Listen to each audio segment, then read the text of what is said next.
Neelax, sorry I was only half listening. You might have just went over this, but isn't Yasuke a direct response to the success of Tsushima? That's not, of course, I don't think they would tell me if it was, but Yasuke, it seems like they wanted to have a samurai character and they wanted to have a ninja character.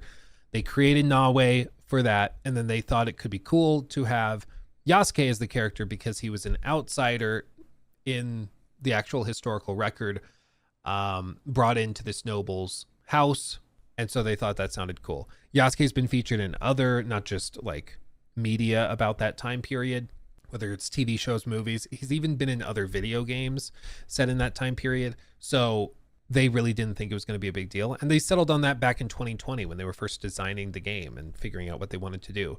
They had no idea that in 2024, 2025, this would be like a hot button political issue. People talking about like how they're pandering. Like they had no idea that it would turn into this whole thing, which, you know, I asked them why they chose Nawe and Yasuke as characters. And that's what they said.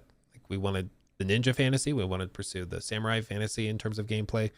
Nawe fits her role. Yasuke fits his role because he's an outsider. He's coming into this world. He has no idea what the language or customs are, just like the player probably won't. And so he was a good canvas upon which the player could project themselves, which is probably accurate. I mean, I don't think they're lying there.